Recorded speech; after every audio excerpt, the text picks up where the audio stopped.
c'est vraiment chouette de pouvoir aujourd'hui passer plus de temps dans la présence du Seigneur. Donc, on a Samuel et Gilbert et Corinne, et on va avoir plus de temps pour louer le Seigneur, c'est-à-dire louer, ça veut dire remercier le Seigneur, ça veut dire l'adorer. Enfin, l'adorer, c'est autre chose, mais louer peut mener à l'adoration. Et je pense qu'on est créé pour ça. C'est un langage d'amour. La louange, la musique, c'est un langage d'amour. Il y a tellement de chansons qui traitent de l'amour en général. Voilà, la louange, c'est notre réponse à l'amour de Dieu. Et on va faire ça aujourd'hui. On va avoir 20-25 minutes pour faire ça. Et aujourd'hui aussi, c'est le dimanche qu'on appelle, ici à Londres, pour l'église de Saint-Barnabas, Barnabas Sunday. Alors, chaque année, autour de la Saint-Barnabas, qui est toujours le 11 juin, on a le dimanche qui suit toute l'église ensemble, en unité. On n'aurait pas dû avoir de French Connect. On aurait dû tous se retrouver autour d'un bon barbecue après un bon service dans la présence de Dieu. Et ça, c'était l'objectif de Barnabas Day. Et Barnabé ou Barnabas, je ne sais pas si vous connaissez ce personnage, mais il est absolument fascinant dans la Bible. Il est celui qui va amener Paul, Saul, quand il revient à Jérusalem après avoir passé du temps à Damas, auprès des apôtres. Tout le monde avait encore un peu peur de Saul parce qu'il persécutait les chrétiens. Barnabas, il est dit en Acte 11 que c'était quelqu'un qui était plein de l'Esprit Saint, rempli de l'Esprit Saint. C'était quelqu'un qui était extrêmement généreux. En Acte 4, on voit qu'il vend un champ qui est à lui pour l'amener au pied des apôtres et le donner aux pauvres. Il était quelqu'un qui avait plein de foi, il était un homme bon. Et donc, c'est notre prière aussi que ce soir, on soit rempli de l'Esprit Saint, qu'on soit comme Barnabas, généreux et avec nos mots, avec notre temps, avec nos attentions et plein de foi. Alors, je propose qu'on commence, comme chaque fois, par cette prière qui est très simple. On commence à la connaître maintenant, mais c'est une prière qu'on peut faire nôtre. Alors, on prie ensemble là où on se trouve. Viens, Saint-Esprit, et fais jaillir l'éclat de ta splendeur. Fais-nous connaître le Père, révèle-nous le Fils. Viens, Saint-Esprit, et remplis de la grâce d'en haut les cœurs de tes fidèles. Amen. Amen. Viens, Saint-Esprit. Alors, aujourd'hui, comme je viens de le dire, on a un invité, Samuel Olivier, qui se connecte depuis Paris, la région parisienne. Et Samuel est un ami du French Connect. C'est un ami à plusieurs égards parce que il connaît le French Connect, il connaît plusieurs personnes du French Connect. Il est ami même de très longue date avec certains membres du French Connect, comme Victoire, je pense, qui doit être par là. Mais tout le monde ne te connaît pas, Samuel, donc tu es conducteur de louanges. Est-ce que tu peux nous expliquer ce que ça veut dire? Tu es compositeur, ingénieur du son. Qui es-tu en fait? Qui suis-je? Je suis Sam, j'habite à Paris. Je suis marié à Elise, mon épouse, et j'ai un petit garçon qui s'appelle Evan et qui a 3 ans. Et puis la louange, c'est quelque chose qui me tient très à cœur depuis longtemps. Pour moi, la louange, c'est pas juste une histoire de jolies chansons et de musique, mais c'est vraiment une manière d'être en relation avec Dieu, qui parfois se traduit par des chants et de la musique. Mais pour moi, c'est plutôt une mise en pratique de ce plus grand commandement dont Jésus parle quand il dit que tu aimeras le Seigneur ton Dieu de tout ton cœur, de toute ton âme, de toute ta force, de toute ta pensée. Et louer Dieu, c'est juste mettre en pratique ça, c'est apprendre à aimer Dieu et à recevoir son amour. Et du coup, moi, j'essaie de le vivre déjà dans ma propre vie. Et puis, souvent, les week-ends, dans mon église ou ailleurs, j'essaie d'encourager mes frères et sœurs à pouvoir le vivre avec moi aussi. Et ça passe avec des chants aussi et de la musique. Donc, je suis compositeur aussi, j'écris des chants. Et puis, pareil, ces chants, j'essaie que ce soit des outils relationnels, en fait, pour pouvoir s'approcher de Dieu. Est-ce que tu peux nous en dire plus de ton église? J'ai oublié de le mentionner, mais en ce moment, donc, tu es arrivé depuis quelques mois, quelques années maintenant, une église qui s'appelle le Centre Martin Luther King à Créteil. Donc, raconte-nous un petit peu l'ambiance là-bas et comment ça se passe. Oh je pense que c'est un peu comme chez vous, il n'y a pas beaucoup d'ambiance parce qu'on n'avait pas trop le droit de se réunir jusque la semaine dernière. Donc on est passé au culte en ligne aussi. C'est une église qui est... moi j'ai un parcours un peu atypique, j'ai grandi dans une église baptiste charismatique en Picardie. Je suis monté à Paris, j'ai rejoint une église réformée charismatique. Mais du coup, c'était vraiment univers complètement différent. Et puis, il y a 3 ans, le Seigneur nous a parlé à mon épouse et moi-même et nous a encouragés à commencer une nouvelle saison dans l'église où on est actuellement, au centre Martin Luther King, où là aussi, du coup, c'est une église évangélique dans une culture complètement différente de là d'où on venait. Donc on découvre un petit peu aussi. Ça s'appelle Martin Luther King aussi parce qu'il y a vraiment cette idée qu'on puisse s'approcher de Dieu, quel que soit notre horizon, qu'il soit culturel, quelle que soit notre histoire avec Dieu, quel que soit notre rapport à l'Église, qu'il soit positif ou négatif.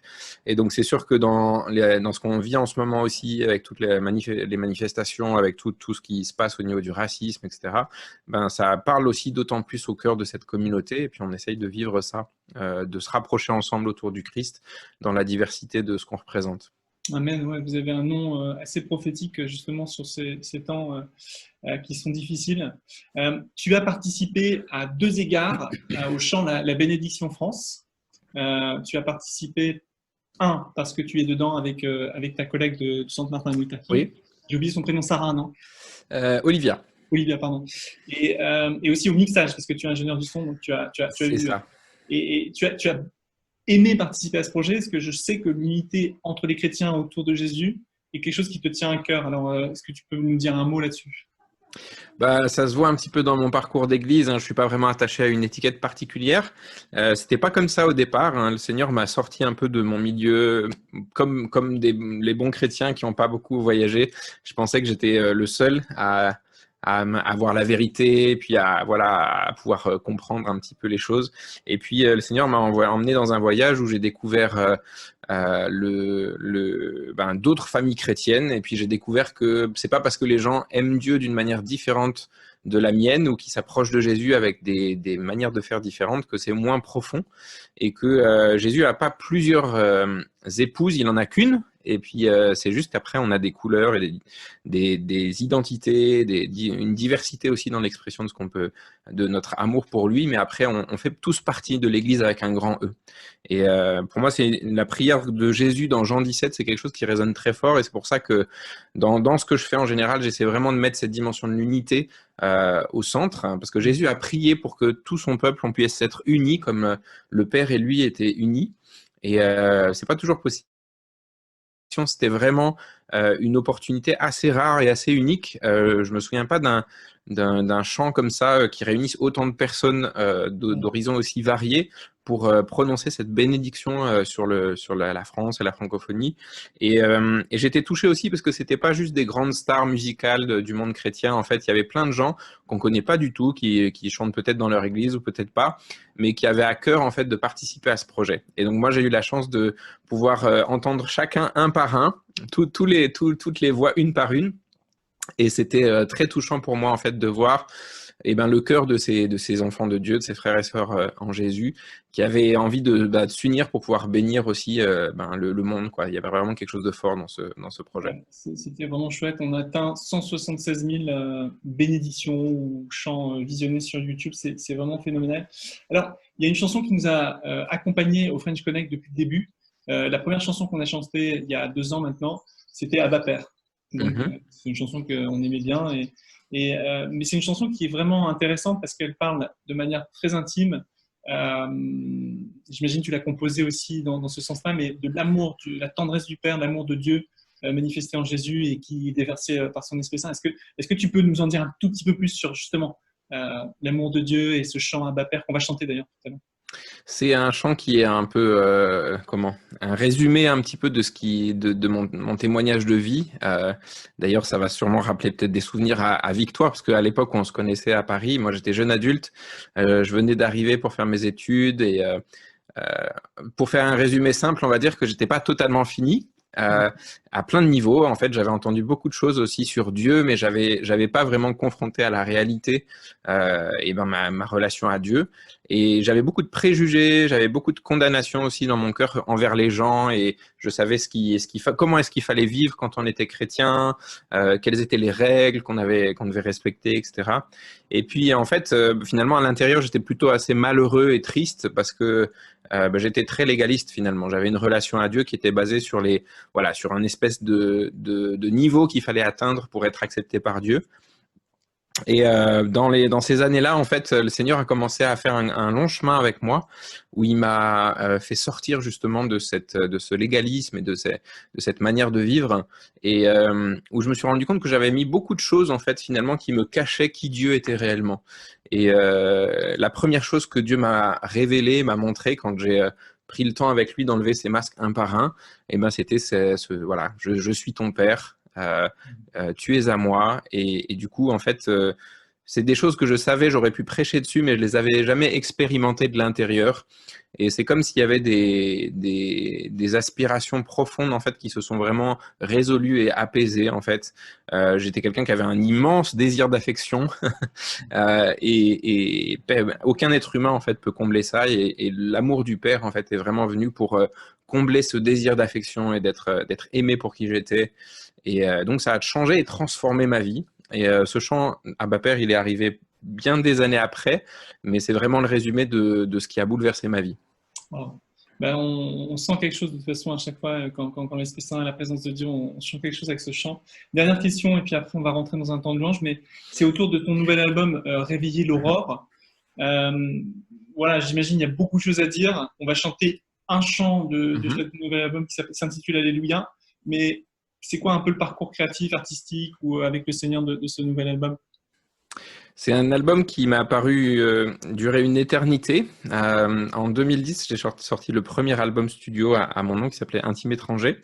Et 2 ans après, je voulais faire la suite. Et puis c'était en 2012 et c'était il y a 8 ans. Et ça a pris 8 ans pour arriver à trouver qu'est-ce que je voulais mettre dans ce projet. Ça a changé beaucoup de formes. Et finalement, ce qui s'est passé ces 3 dernières années, alors les mauvaises langues diraient que c'est la crise de la quarantaine qui approche, mais je me suis rendu compte on reste pas le même en fait toute sa vie. On évolue, on change, et puis notre relation avec Dieu change en même temps. Dieu, il reste le même, mais nous, en fait, par contre, on évolue, on change, et on traverse des saisons différentes. Il y a des saisons plutôt de joie, des saisons de tristesse et de souffrance. Et donc, notre relation avec Dieu, elle va évoluer au fur et à mesure du temps et au fur et à mesure de ce qu'on va vivre et de ce qu'on va expérimenter. Et ces 3 dernières années en particulier, je me suis retrouvé à vouloir exprimer à Dieu en fait des choses que je retrouvais pas forcément dans les chants qu'on chante quotidiennement, enfin de manière hebdomadaire à l'église. Et j'avais plutôt envie de poser des questions, j'avais plutôt envie d'exprimer des fois un peu à la manière du psalmiste dans la Bible, mais de dire vraiment clairement comment je me sentais, les émotions négatives que je pouvais avoir, les questions en fait qui restaient sans réponse. Et puis ma grande question, comme je suis conducteur de louange et que j'essaye d'entraîner d'autres personnes à louer Dieu avec moi, mais c'est comment est-ce que je continue à louer Dieu quand ma relation avec Dieu, elle change? Comment est-ce que je continue à louer Dieu quand Dieu est silencieux? Comment est-ce que je continue à louer Dieu quand j'ai l'impression que Dieu est plus là? Ou qu'il n'agit pas de la manière dont j'aurais espéré qu'il agisse? Et donc, il y a ce texte des psaumes, ce verset qui dit: mais je vais réveiller l'aurore, je vais prendre mon luth et ma harpe, et puis je vais louer Dieu. Et c'est cette image, en fait, du passage de la nuit au jour en fait qui m'a marqué. Et c'est le fait de dire, mais justement quand il fait nuit, quand je suis dans l'obscurité, quand je suis dans les ténèbres, quand je sais pas où je vais, quand je suis même pas sûr que Dieu est là, c'est à ce moment-là que c'est le plus important que je puisse le louer et que je puisse ouvrir ma bouche et dire qui il est, parce que quelque part c'est pas ça qui va faire que le jour se lève, mais ma voix va accompagner en fait ce que Dieu va faire dans ma vie, et l'aurore va revenir.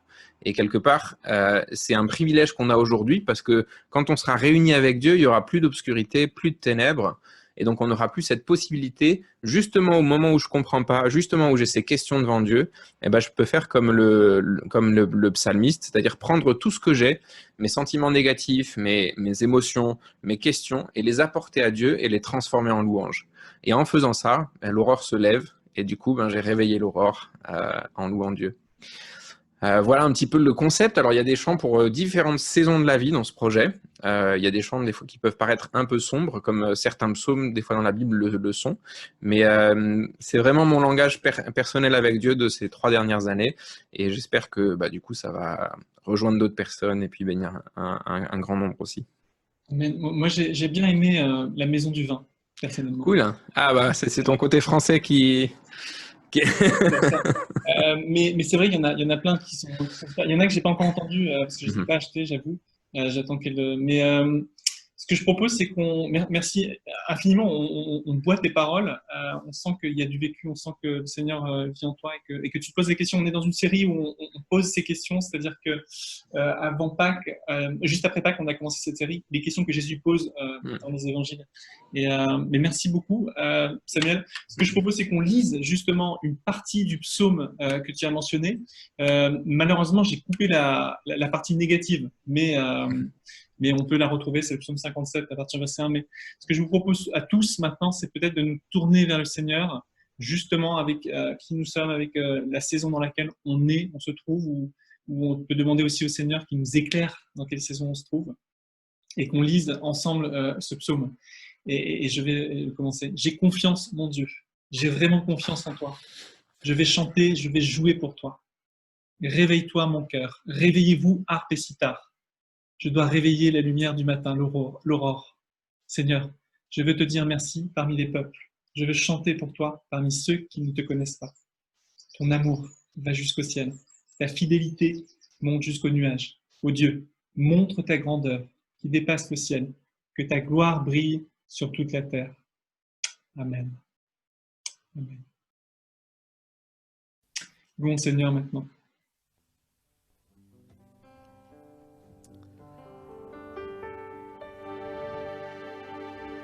Voilà, merci Samuel de nous avoir encouragés. Alors on va faire juste ce chant, alors qu'on remercie Dieu pour sa fidélité. Après, Samuel va prendre le relais pour nous conduire dans d'autres chants de louanges.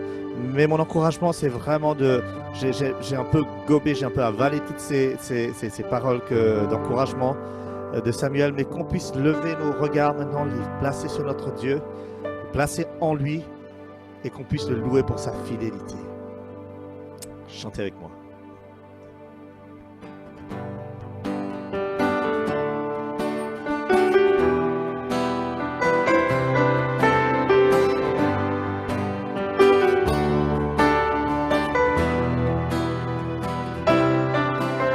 Grande est ta fidélité,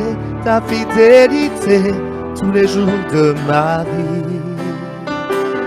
Grand est ton amour, chaque instant de mes jours. Chantons. Grande est ta fidélité, tous les jours de ma vie. Grand est ton amour, chaque instant de mes jours. Quand je me couche, tu es là. À mon réveil, je sens ta présence. Tu mets la joie dans mon cœur. Tu m'appelles ton enfant. Oh, oh. Grande est ta fidélité, tous les jours de ma vie. Ton amour, grand est ton amour, chaque instant de mes jours. Chantons encore. Grande est ta fidélité, tous les jours de ma vie. Grand est ton amour, chaque instant de mes jours. Quand je prie, tu m'entends. Quand je tombe, tu me relèves. Tu m'as permis dans ta présence. Avec toi, je ne crains rien. Oh, oh, grande est ta fidélité, tous les jours de ma vie. Grand est ton amour, chaque instant de mes jours. Oh, grande est ta fidélité, tous les jours de ma vie. Oui, Seigneur, grand est ton amour, chaque instant de mes jours. Oui, je crie à toi, j'élève ton nom à jamais. Je proclame ta splendeur, chante ta grandeur pour toujours.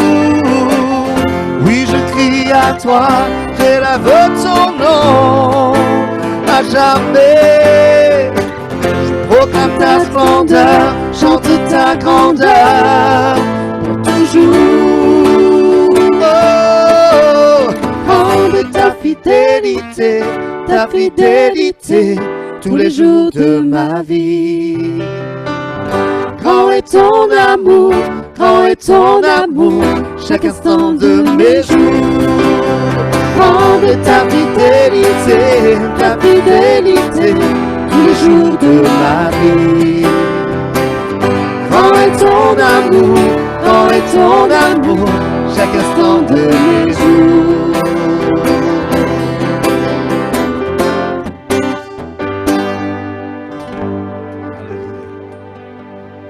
Merci Seigneur pour ta fidélité, pour ta bonté.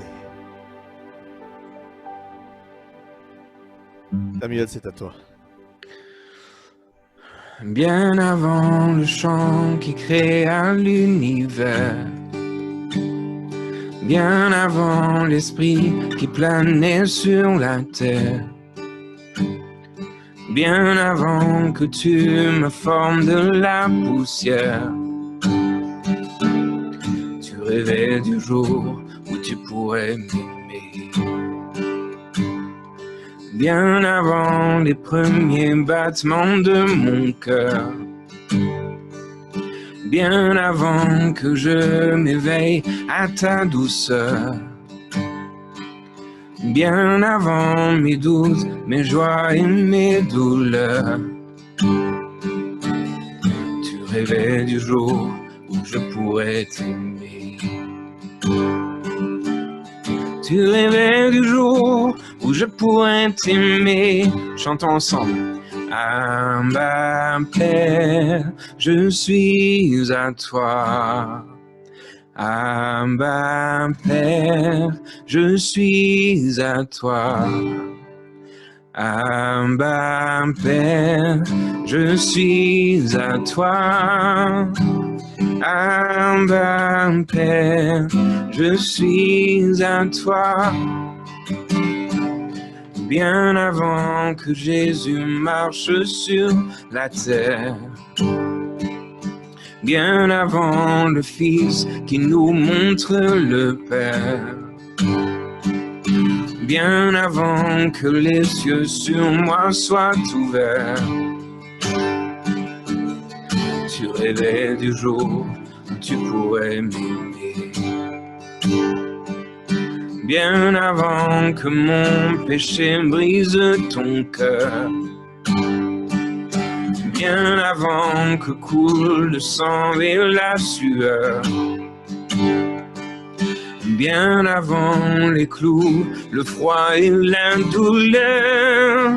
Oh, tu rêvais du jour où je pourrais t'aimer. Oh, tu rêvais du jour où je pourrais t'aimer. Ensemble, Abba. Abba Père, je suis à toi.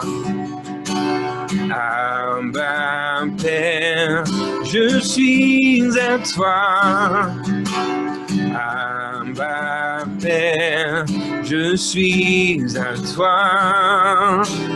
Abba Père, je suis à toi.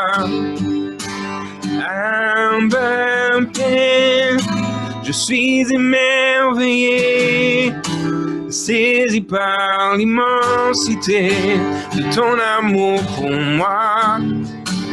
Abba Père, si grande est ta tendresse, ton cœur est grand ouvert et je viens plonger dans tes bras. Abba Père, je suis émerveillé, saisi par l'immensité de ton amour pour moi. Abba Père, si grande est ta tendresse, ton cœur est grand ouvert et je viens plonger dans tes bras. Abba Père, je suis à toi. Abba Père, je suis à toi. Abba Père, je suis à toi. Abba Père, je suis à toi. Et une dernière fois, on peut chanter. Abba Père, nous sommes à toi. Nous sommes ta famille. Abba Père, nous sommes à toi.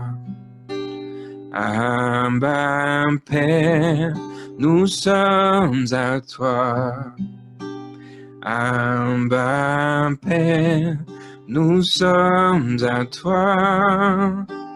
Abba Père, nous sommes à toi. Père, nous nous tournons vers toi, Seigneur, nous tournons nos cœurs vers toi, sois glorifié. Merci d'avoir envoyé Jésus, merci parce que tu es notre Père dans les cieux. Et Seigneur, tu prends soin de chacun de nous. Merci parce que nous faisons partie de ta famille. Seigneur, nous te glorifions, nous voulons chanter d'un seul cœur et d'une seule voix. Alléluia, gloire à toi, Seigneur. C'est l'hymne universel, la mélodie du ciel.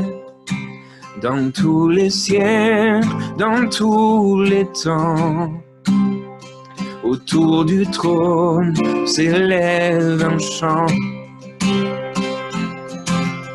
La création entend ce refrain qui résonne. Les cieux et la terre se rassemblent pour adorer l'agneau ensemble. Et le refrain c'est facile, ça fait Alléluia ensemble. Alléluia. Alléluia.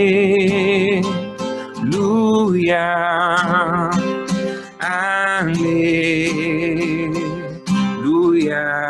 Les peuples et les nations.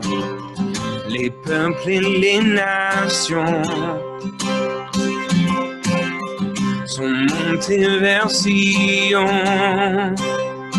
des quatre coins de l'horizon, comme une offrande d'adoration. Des vieillards aux enfants, des petits aux plus grands, nous rejoignons le cœur des anges dans une symphonie de louanges. Ensemble, alléluia. Alléluia. Alléluia. Alléluia. Alléluia. Encore. Alléluia.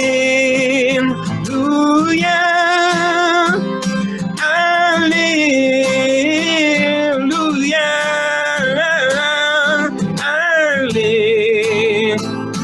Alléluia.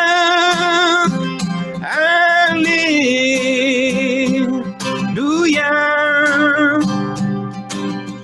Tout genou fléchira, toute langue criera louange au nom de Jésus. Il a vaincu l'enfer, il a gagné la guerre, louange au nom de Jésus. Suprême autorité, splendeur et majesté, louange au nom de Jésus. Il a ouvert les cieux, le roi victorieux, louange au nom de Jésus. Louange au nom de Jésus. Alléluia. Alléluia. Alléluia. Alléluia.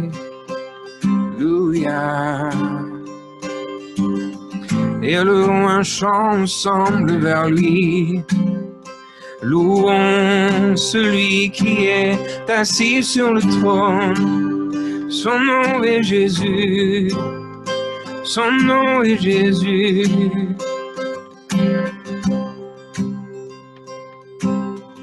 J'aimerais qu'on puisse faire ça, du coup, comme nos micros sont fermés, c'est pas gênant, mais qu'on puisse juste, pendant 1 minute, élever un chant vers Jésus. Peu importe, ça peut être juste une mélodie, ça peut être peut-être une prière chantée, ça peut être peut-être un chant en langue, si vous parlez en langue. Et qu'on puisse faire lever vers lui ce chant, chacun le nôtre.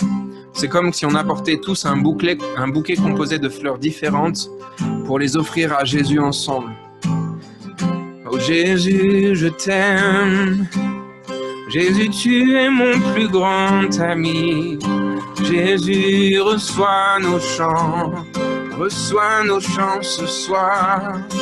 Oh Jésus, nous t'aimons. Il n'y a personne comme toi, oh Jésus. Personne n'est comme toi, oh Jésus. Toi notre ami fidèle et tendre. Nous t'aimons, oh Jésus. Nous t'aimons, oh Jésus. Une dernière fois. Alléluia.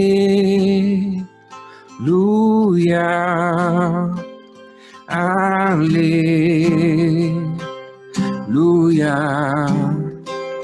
Alléluia.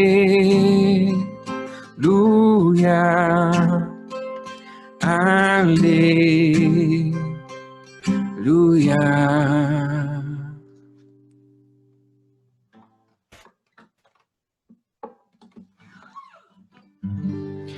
Oh, oh, oh.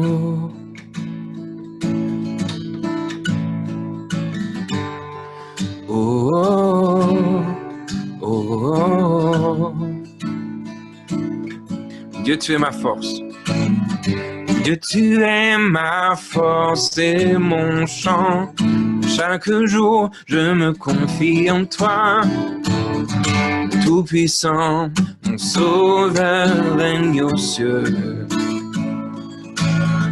Ma force et mon appui. Dieu, tu es ma force, mon appui, la forteresse où je me réfugie, le rocher qui protège ma vie. Malgré les ténèbres et les dangers qui m'entourent, je lève les yeux pour accueillir ton secours. Je ne craindrai pas si tu veilles sur moi. Je suis venu pour te rencontrer, pour proclamer que tu es fort et puissant, tu ne peux te résister. Sois glorifié, Dieu, tu es fort et puissant, rien n'est impossible à toi, ô roi des rois. Dieu, tu es fort et puissant, au-dessus de tous les noms, nous déclarons. Dieu, tu es fort et puissant. Oh, oh, oh, oh, oh.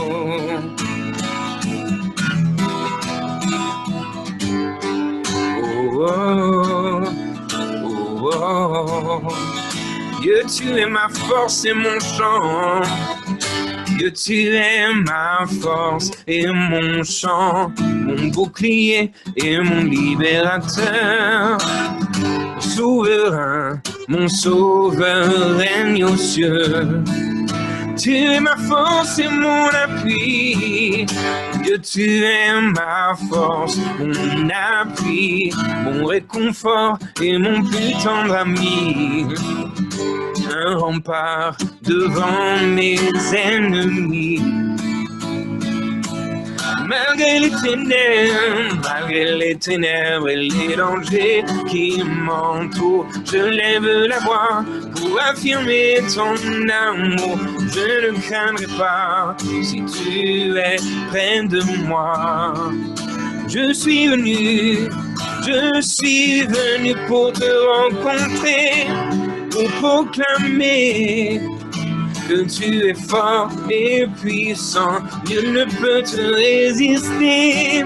Sois glorifié, Dieu, tu es fort et puissant, rien n'est impossible à toi, ô roi des rois. Dieu, tu es fort et puissant, au-dessus de tous les noms, nous déclarons. Dieu, tu es fort et puissant. Oh, oh, oh, oh. Dieu, tu es fort et puissant. Oh, oh, oh, oh. Et dans ces temps incertains, on peut proclamer ensemble cette vérité qui est dans le livre de Romains au chapitre 8, que rien ne peut nous séparer de l'amour de Dieu manifesté en Jésus notre Sauveur. Déclarons-le ensemble. Rien ne peut me séparer de ton amour manifesté en Jésus-Christ, mon Sauveur règne aux cieux. Je sais que rien ne peut me séparer de ton amour manifesté en Jésus-Christ, mon Sauveur règne aux cieux. Déclarons-le sur nos familles, sur notre Église. Non, rien ne peut me séparer de ton amour manifesté en Jésus-Christ, mon Sauveur règne aux cieux. Une dernière fois ensemble, non, rien ne peut me séparer de ton amour manifesté en Jésus-Christ, mon Sauveur règne aux cieux.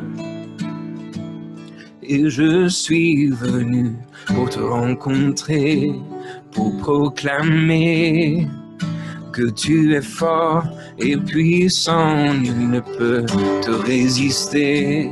Sois glorifié, Dieu, tu es fort et puissant, rien n'est impossible à toi, ô roi des rois.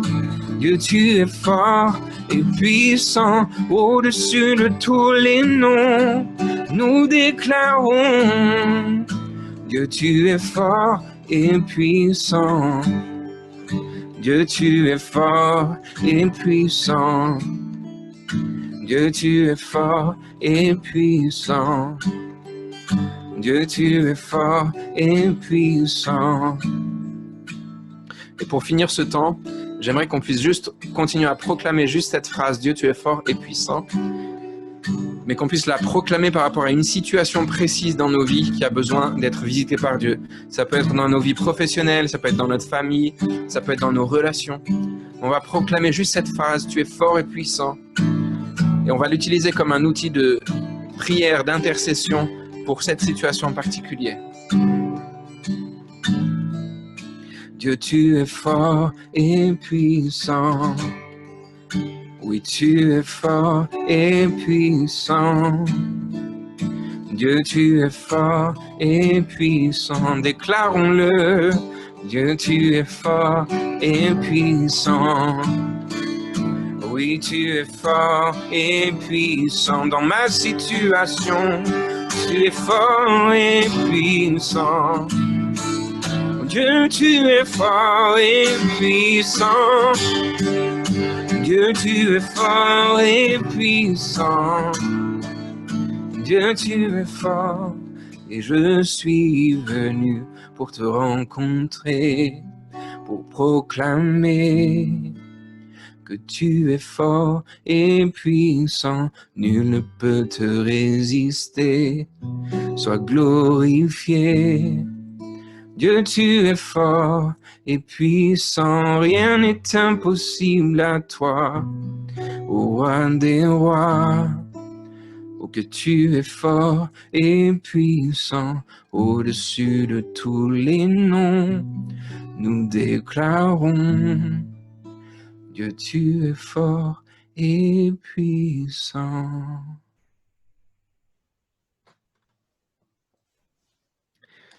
Amen. Amen. Amen, Seigneur. Merci parce que tu es fort et puissant, Seigneur. Seigneur, merci pour ce temps dans ta présence, Seigneur.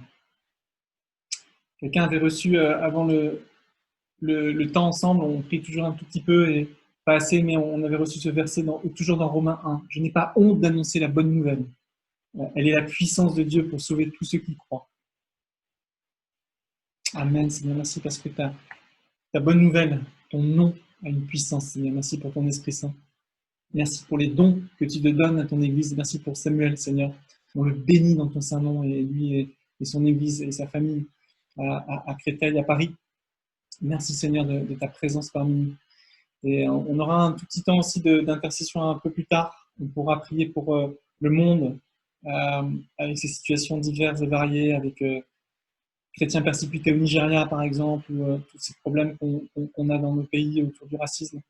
Et aussi, évidemment, plus proche de nous, ça fait 3 ans qu'on commémore la disparition de 72 personnes qui sont mortes dans un incendie ici à côté de l'église de Saint-Barnabas, Grenfell Tower.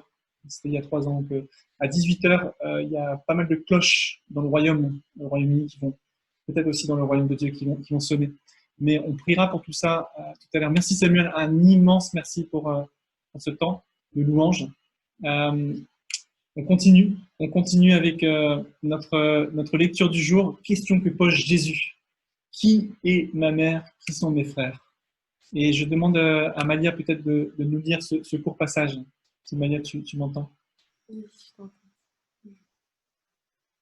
Matthieu 12, 46 à 50. Jésus est en train de parler aux foules, quand sa mère et ses frères arrivent.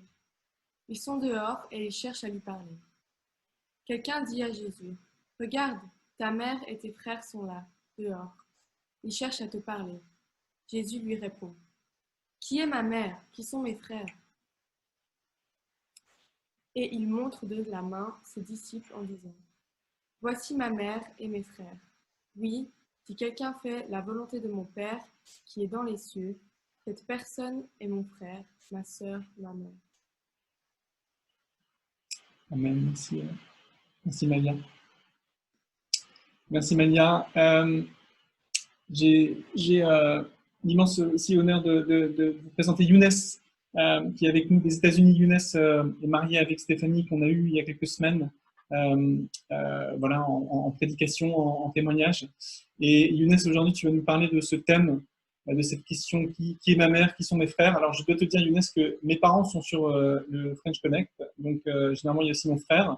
Alors, il y a aussi mes frères et sœurs en Christ. Je ne sais pas si tu vas nous en dire un petit peu plus, mais je te unmute là, ou tu peux te unmuter, et on teste commande. Bonjour à tous. Est-ce que tu veux que je te présente ou est-ce que tu veux te présenter peut-être Vas-y, rapidement, c'est… oui. Je l'ai dit, a 2 enfants, est mariée avec Stéphanie, a 2 enfants. On l'a connue, Ginny et moi, à Saint-Michael's Paris, donc notre église mère, on va dire, il y a de cela 20 ans ou 15 ans, je ne sais plus, un truc comme ça. Younes et Stéphanie se sont rencontrés dans une grande école parisienne, pour ne pas la nommer, de commerce, et se sont aimés. Younes, tu es de tradition plutôt musulmane, puisque tu as grandi en Afrique du Nord, enfin, et dans d'autres pays arabes, et Stéphanie était protestante, évangélique charismatique, et vous êtes tombés amoureux, mais vous avez aussi beaucoup discuté de foi, et finalement, tu vois, tu es devenu chrétien. Et après, tu es reparti avec Stéphanie pendant quelques années aussi, après qu'on se soit rencontrés à Saint-Michael's, dans un pays d'Afrique du Nord. Vous y êtes resté pour quelques temps, et maintenant vous habitez aux États-Unis. Vous avez toujours un cœur pour le monde musulman, évidemment, pour l'Église de Jésus-Christ. Mais voilà, je pourrais en dire plus, mais on n'a pas trop le temps. Je pense que tu reviendras donner ton témoignage spécifiquement sur ta conversion, parce que ça, c'est vraiment fabuleux d'entendre une conversion d'une personne qui passe de l'islam au christianisme. Mais peut-être une autre fois, fin juin ou début juillet. Younes, je te laisse apporter la parole de Dieu maintenant.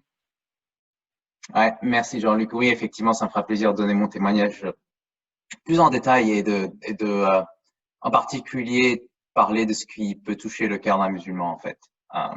Mais bon, par rapport à ce passage où Jésus nous dit qui est ma mère, qui sont mes frères, en fait, de prime abord c'est un peu choquant parce qu'on a l'impression que est-ce que Jésus nous demande de rejeter notre famille? Mais bien sûr que non. Hein. Le 5e commandement dit honore ton père et ta mère. Christ est venu compléter la loi de Moïse et pas l'abolir. Donc ce n'est pas juste quelque chose qui l'encourage, c'est un commandement. Dans Matthieu 19 d'ailleurs, quand le jeune homme riche lui demande que dois-je faire pour hériter la vie éternelle, Jésus répond avec les commandements et il dit honore ton père et ta mère. Aussi un des moments les plus attendrissants de la Bible pour moi, c'est sur la croix, quand Jésus agonisant demande à Jean et il lui dit voici ta mère et à Marie voici ton fils. Alors qu'il est en train d'agoniser et de souffrir terriblement, il pense à sa mère et il veut s'assurer que quelqu'un s'occupera d'elle. Et finalement, je voulais juste parler de Éphésiens 6 aussi, où l'apôtre Paul nous instruit en disant « Honore ton père et ta mère », c'est le premier commandement accompagné d'une promesse, afin que tu sois heureux et que tu vives longtemps sur la terre. Donc, le premier point qu'on peut faire ici, c'est que Jésus nous demande d'aimer notre famille, d'honorer nos parents et pas du tout de les rejeter.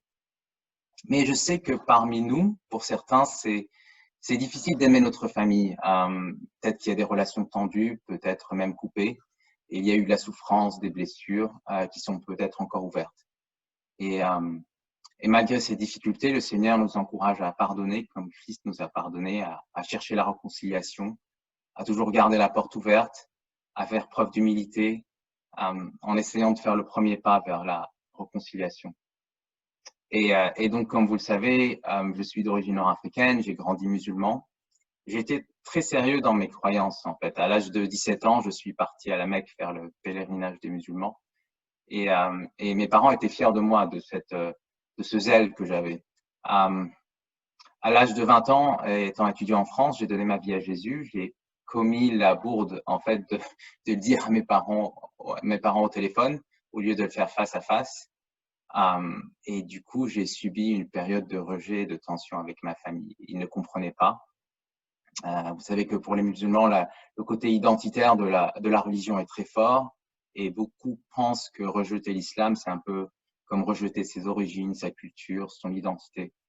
Et donc, mes parents étaient blessés par ma décision. Il a fallu du temps, des discussions, des efforts pour que ça guérisse. Mais surtout, par la grâce de Dieu, ils ont vu et fait l'expérience du fait que je les aimais plus après être devenu chrétien qu'avant. Et aujourd'hui, nous avons de très bonnes relations. Et en fait, je me suis rendu compte au fil du temps que c'était mon attitude qui était le témoignage le plus fort et pas mes mots. Et d'ailleurs, depuis, mes parents reconnaissent en fait que les chrétiens ont quelque chose de particulier.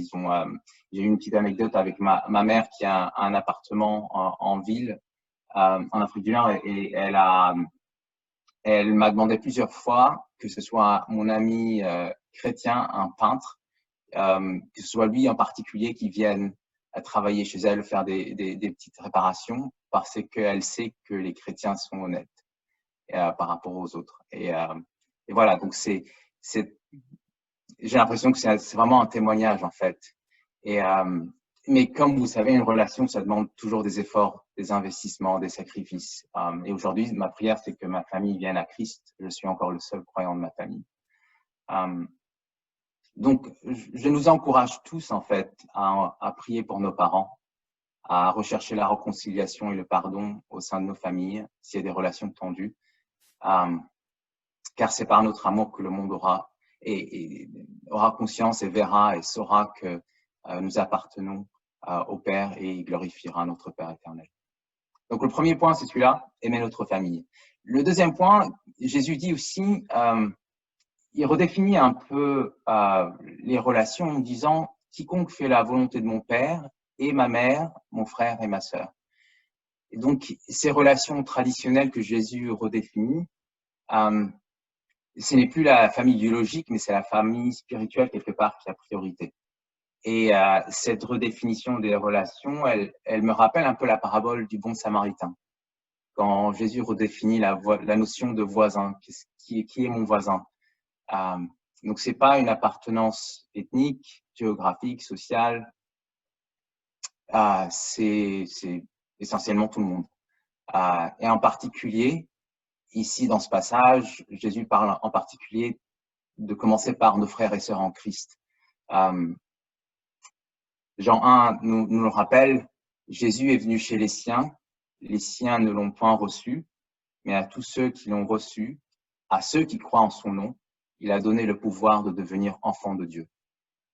C'est nous sommes enfants de Dieu, nous qui croyons en son nom, il nous a donné ce pouvoir-là.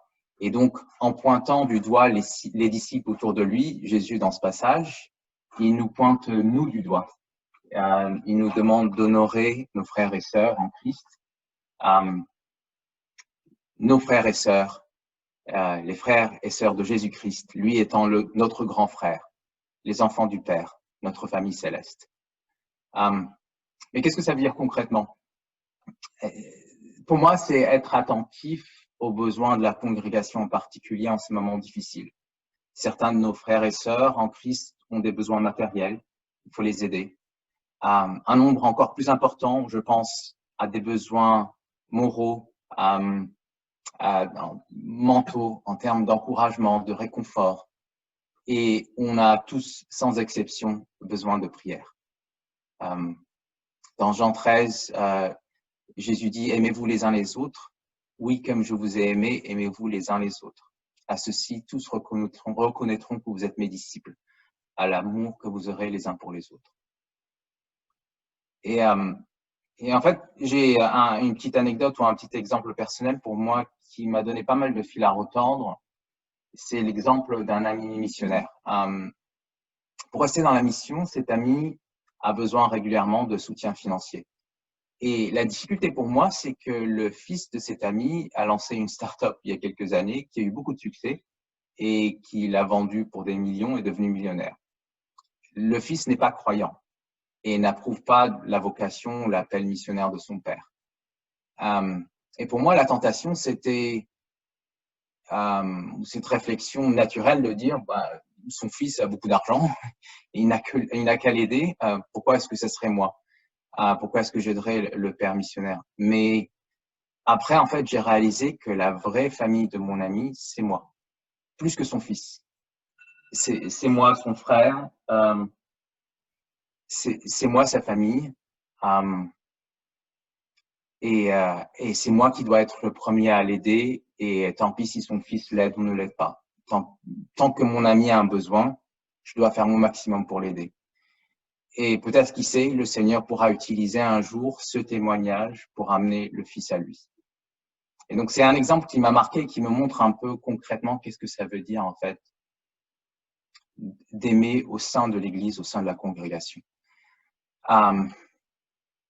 Et en général, je crois que le Seigneur nous appelle à être des canaux de bénédiction et de son amour à travers notre sphère d'influence. Et ce que j'appelle cette sphère d'influence, c'est là où il nous a placés chacun, chacune. Nos époux, nos épouses, nos enfants, nos parents, nos frères, nos sœurs en Christ, nos amis, nos collègues, nos voisins, etc. Partager l'amour tel que Dieu le définit. Son amour agapé, son amour inconditionnel. Mais pour accomplir ça et le partager, il faut qu'on l'ait d'abord. Et on ne peut pas donner quelque chose que l'on n'a pas. Et souvent, en fait, aimer par notre propre force sera attaché par des déficiences humaines comme l'orgueil, la jalousie, la peur de perdre quelque chose, une anxiété qui finit par ternir cette relation. Parce que l'amour humain est souvent motivé par le désir de recevoir quelque chose en retour, et ne serait-ce que la satisfaction de le donner. Mais souvent, c'est bien pire que ça. Mais pas l'amour du Père, parce qu'il est amour avec un grand A, c'est sa nature. Un amour inconditionnel qui est indépendant de ce qu'on fait. Et une chose qui m'a touché, moi, au début de ma foi en tant qu'ancien musulman, c'était la vérité que il n'y a rien que je puisse faire pour que Dieu m'aime plus. Il n'y a rien que je puisse faire pour que Dieu m'aime moins. L'amour de Dieu n'existe pas dans l'islam, et je pourrais vous en donner plus de détails en fait quand je donnerai mon témoignage. Mais bien sûr qu'aujourd'hui, même après 25 ans presque, je ne comprends toujours pas l'amour de Dieu, mais on est tous sur ce chemin de sanctification. Le Seigneur travaille dans nos cœurs et nous montre qui il est et combien il nous aime. Et donc, la seule source du véritable amour que l'on peut partager, que ce soit avec notre famille ou avec nos voisins ou avec nos frères et sœurs en Christ, c'est dans notre relation verticale avec le Père, à travers Jésus-Christ, notre Sauveur et notre Seigneur, et par la puissance du Saint-Esprit qui habite en nous. Parce que Jésus, en vivant la vie parfaite que nous aurions dû vivre, et en subissant la mort que nous aurions dû subir, en ressuscitant et prouvant une fois pour toutes sa victoire sur la mort, notre grand frère Jésus nous a permis d'accéder à notre Père Céleste et de pouvoir l'appeler Papa, Abba, Père, Daddy, et de se jeter dans ses bras comme le Fils prodigue l'a fait. Recevoir son amour inconditionnel pour qu'on puisse le partager. Et notre prière donc, c'est que le Seigneur continue le travail qu'il a commencé dans le cœur de chacun, de chacune, pour qu'on puisse être ce canal de bénédiction dans la sphère d'influence, là où il nous a mis. Donc pour terminer, je vous invite à prier cette prière de l'apôtre Paul aux Éphésiens, où il dit « Je prie qu'il vous donne, conformément à la richesse de sa gloire, d'être puissamment fortifié par son Saint-Esprit dans votre intérieur, de sorte que le Christ habite dans votre cœur par la foi. Je prie que vous soyez enracinés et fondés dans l'amour, pour être capable de comprendre avec tous les saints quelle est la largeur, la longueur, la profondeur et la hauteur de l'amour de Christ, et de connaître cet amour qui surpasse toute connaissance, afin que vous soyez remplis de toute la plénitude de Dieu. À celui qui peut faire, par la puissance qui agit en nous, infiniment plus que tout ce que nous demandons ou pensons. À lui soit la gloire dans l'Église, en Jésus-Christ, pour toutes les générations, au siècle des siècles. Amen. Que le Seigneur vous bénisse. Amen. Amen. Merci Younes pour ce partage, pour ce message. Et l'amour de Dieu, effectivement, il est parfait. Et nous sommes loin d'avoir couvert tout ça. Et voilà, c'est une prière magnifique qu'on peut répéter encore et encore, de découvrir plus de toutes ces dimensions de son amour. Ce que je vous propose peut-être, c'est de prier ensemble une courte prière et justement d'étendre notre regard. Tu as mentionné la prière, c'est quelque chose d'important à faire. Dieu agit dans la prière. La prière, c'est pas juste d'envoyer des messages dans le vide intersidéral, mais c'est participer à ce que Dieu veut faire dans ce monde. Alors prions ensemble, mes frères, mes sœurs. Père éternel, merci parce que tu as envoyé ton Fils Jésus, le Christ, le Messie, qui lui-même a envoyé avec toi le Saint-Esprit, Seigneur. On prie que ton Esprit Saint déverse dans nos cœurs ton amour, Seigneur, de Père. Viens, Saint-Esprit. Et Seigneur, alors que on reçoit cet amour, on peut ensuite se tourner et tourner nos regards spirituels vers ce monde que tu as créé, Seigneur. On prie maintenant pour ce drame qui a eu lieu il y a 3 ans ici à Londres, Grenfell Tower. On prie pour les familles endeuillées, Seigneur, la communauté, les voisins qui ont été choqués, Seigneur, par cette torche, Seigneur, qui s'est embrasée, Seigneur. Merci pour celles et ceux qui ont secouru, qui ont reconstruit, Seigneur, qui continuent inlassablement de reconstruire, Seigneur. Je prie pour les églises en particulier qui ont joué un rôle, pour Bishop Graham, Seigneur. Et on veut aussi tourner notre regard vers ce monde qui souffre, Seigneur, encore en Amérique du Sud en particulier, de ce virus, et aussi dans nos pays, Seigneur. On ne veut pas oublier qu'il y a encore des dizaines, des centaines de personnes, Seigneur, qui luttent pour la vie, Seigneur. On prie ta guérison, Seigneur, sur nous. Et on prie aussi pour les chrétiens, l'Église persécutée, Seigneur, les chrétiens persécutés à travers le monde en Afrique du Nord, l'Église en Afrique du Nord, Seigneur. On prie aussi pour l'Église au Nigeria, Seigneur. Le Père, c'est jamais bon de faire des comparaisons, Seigneur. On ne veut pas tomber dans ces comparaisons. Chaque société, chaque pays a ses combats spirituels, a ses luttes, Seigneur. Mais Père, Seigneur, on veut vraiment aussi prier pour nos frères et sœurs qui sont persécutés, et dont nos médias occidentaux n'ont souvent que faire, Seigneur. Et Père, on prie évidemment pour la France, le président Macron qui s'adressera tout à l'heure au peuple français à 20h heure française. Père, on te prie que tu lui donnes sagesse et discernement, Seigneur, dans un temps tellement difficile. Crise après crise, Seigneur. Seigneur, on se rend compte déjà dans nos familles, dans nos entreprises, dans nos associations, comment c'est difficile de gérer, de jongler avec les choses, Seigneur, la famille, les enfants, les entreprises, mais on ose imaginer ce que c'est au niveau d'une nation, Seigneur, et on veut prier pour le gouvernement et de ce pays, ici au Royaume-Uni, mais aussi en France, Seigneur. Pose ta main, Seigneur, et tous les pays représentés autour de ce Zoom. Donne force et sagesse, Seigneur, et ton Esprit Saint, Seigneur. Il y ait une repentance, un changement de direction dans certains domaines, Seigneur. On te confie tout ça dans le beau nom, dans le très beau nom de Jésus, Seigneur. Et pour nous tous autour de ce Zoom call, Seigneur, on te prie aussi que quoi que nous ayons dans notre cœur, Seigneur, tu le remplaces, Seigneur, tu le changes, tu le transformes par ton esprit, Seigneur. Donne-nous ta paix, donne-nous ta joie et ton amour, dans ton Saint-Nom, Jésus. Amen. Amen. Eh bien, on se dirige tout doucement vers la fin de notre temps ensemble. Merci encore une fois, Younes et Samuel. Juste un feedback sur le Zoom Cake. C'était notre 7e Zoom Cake. Pour ceux qui ne connaissent pas, on se retrouve avec Emmanuel autour d'un Zoom et on fait des recettes hier. C'était tiramisu, très très bon. On aura notre dernier Zoom Cake le samedi 4 juillet. Ce sera une tarte citron meringuée pour ceux qui veulent se joindre. C'est vraiment très simple, n'hésitez pas. Samedi 4 juillet, si je ne dis pas de bêtises, à 10h30. Le temps des offrandes, si vous voulez donner, on a entendu ça, un encouragement de Younes à donner pour nos frères et sœurs en Christ. N'hésitez pas par virement bancaire ou par SMS, c'est débité sur la facture de téléphone anglaise. Donc, si vous êtes à l'étranger, n'utilisez pas ce canal-là.